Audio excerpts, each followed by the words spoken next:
ॐ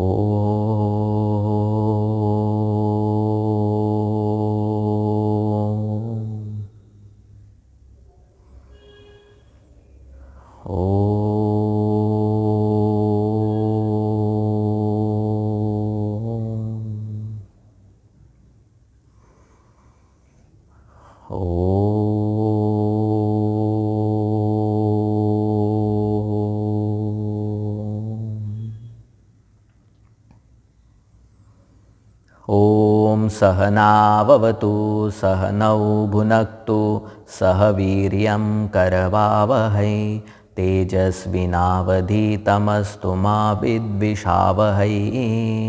ॐ शान्ति शान्ति शान्तिः।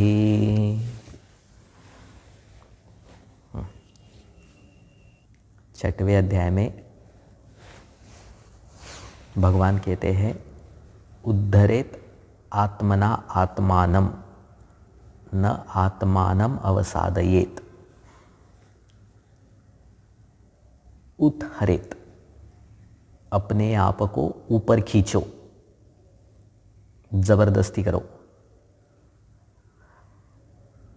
Push yourself.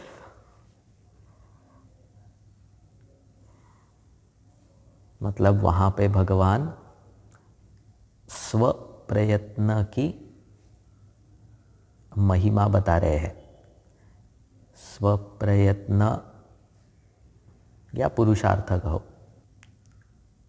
साधक के लिए बड़ी संपत्ति है। 3 अध्याय में कहते हैं कि हे अर्जुन, तू अकर्म का आश्रय मत ले। माते संगोस्तु अकर्मणि, ऐसा भी कहते हैं। क्यों?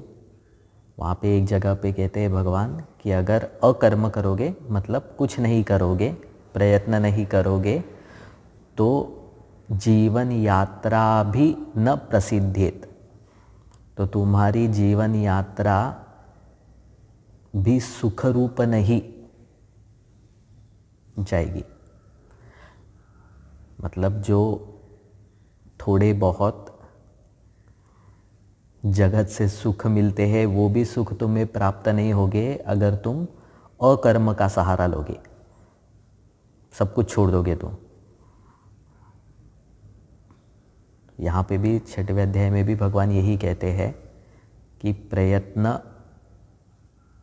साधक को अपने तरफ से विशेष प्रयत्न इन सारी साधनाओं के लिए करना चाहिए।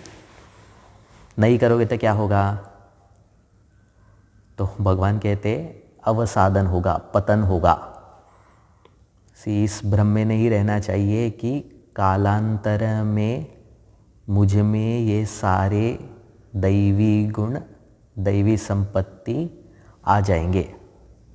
भगवान कहते हैं अगर काल के भरोसे बैठोगे, प्रयत्न नहीं करोगे, तो मन का उद्धार नहीं होता है, मन का पतन होता है। इंग्लिश में कहते हैं ना, ideal mind is devils workshop. मतलब मन में सद्वृत्तियाँ नहीं आएगी, दुष्प्रवृत्तियों का ज़्यादा प्रभाव दिखेगा। अगर मन को हम खींचते नहीं है, प्रयत्न नहीं करते। मतलब ये ऐसा ही है कि अगर गाड़ी बाहर खड़ी है तो अगर उसको पोंछेंगे नहीं तो गाड़ी का क्या कहेंगे, गाड़ी पे धूल जमना सहज है। मन का भी वैसा ही है। मन को अगर ऊपर नहीं खींचेंगे, उत्हरित प्रयत्न नहीं करेंगे तो मन मैला हो जाता है। तो इसीलिए भगवान ने स्पेसिफिकली ध्यान योग के अध्याय में कहा कि हे अर्जुन, स्व प्रयत्न करना चाहिए, पुरुषार्थ करना चाहिए। तो कुछ लोग कहते हैं कि भगवान के अनुग्रह से ये सारी चीज़ें प्राप्त हो जाएगी। भगवान कहते हैं ना, आई थिंक 10वें अध्याय में कुछ, तेषाम अहम समुद्धरता, उनका मैं उद्धार करता हूँ। उत्हरित का भगवान ने 6वें अध्याय में कहा, उत्हरित, खुद खड़े हो जाओ। और फिर 10वें अध्याय में कहते हैं कि मैं उनका उद्धार करता हूँ।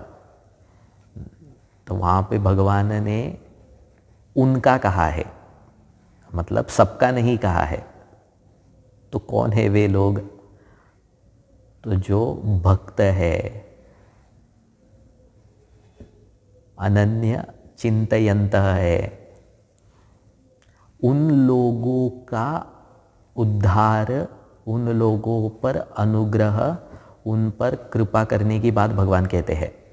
भगवान की कृपा अनुग्रह फ्री में नहीं है। तो पहला प्रयत्न हमको करना पड़ेगा। मतलब इसको ऐसा समझे कि अनुग्रह भी, भगवान की कृपा भी प्राप्त करनी पड़ती है, हाँ, कमानी पड़ती है। फ्री में कृपा नहीं बांटते हैं। एक बार भक्त की वृत्ति मन में जागृत हो गई तो फिर भगवान की कृपा असीमित होती है। पर पहला प्रयत्न हमें करना पड़ता है। 12वें अध्याय में भगवान कहते हैं, ये जो हम अभी पढ़ रहे हैं, अद्वेष्टा सर्वभूतानां मैत्रः करुणा, ये सारे जो दैवी गुण है, तो ये जिसके पास है, ये कमाई जिसने की है, वो भक्त है और वो मुझे प्रिय है।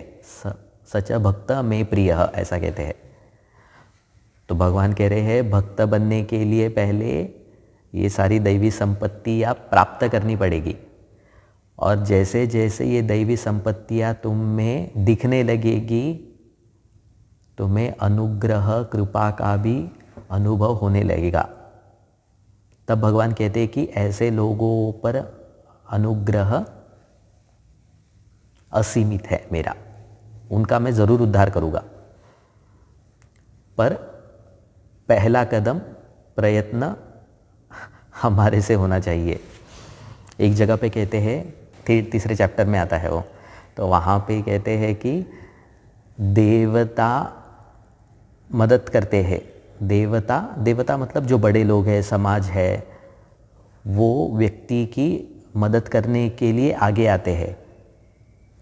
किसके लिए आगे आते? जो पहले उन देवताओं के लिए कुछ करता है। मतलब जब मैं पहले समाज के लिए या अपने बड़ों के लिए कुछ करता हूँ, तो फिर वहाँ से मदद या वहाँ से वात्सल्य अपने आप मुझे प्राप्त होता है। पर पहला कदम उठाना पड़ता है। पहले कदम की तैयारी मुझे करनी पड़ती है। फिर वहाँ से अनुग्रह की शुरुआत हो जाती है। इसलिए कठोपनिषद में भी कहते हैं, उत्तिष्ठत जाग्रत प्राप्य वरान निबोधत। प्राप्य वरान, अपने वर को प्राप्त करने के लिए, अपने लक्ष्य को प्राप्त करने के लिए उठो, जागृत हो जाओ, दक्ष हो जाओ, तत्पर हो जाओ और प्रयत्न करो, मेहनत करो।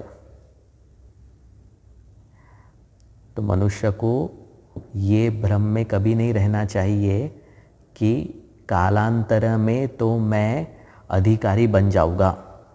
अनादिकाल से हमारा जीवन चल रहा है, पहले कितने जन्म लिए होंगे। अगर प्रयत्न नहीं किए हैं तो जैसी स्थिति है उससे खराब ही होगी। भगवान कहते हैं, अगर इस मन की सहायता नहीं करोगे, इस मन को ऊपर नहीं खींचोगे, तो यह मन शत्रुवत वर्तेत, तो यह मन तुम्हारे लिए शत्रु के समान होगा। यही मन फिर तुम्हारा आगे पतन करेगा।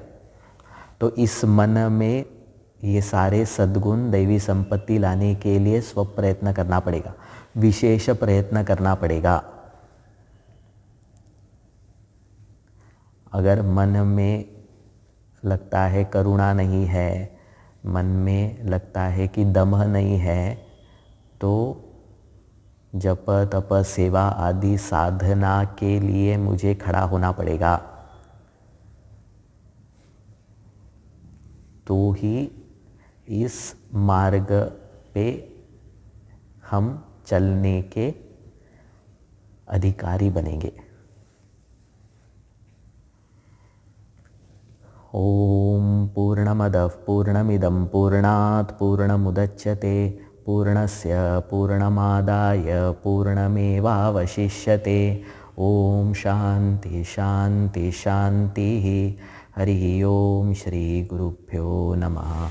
हरि ओम।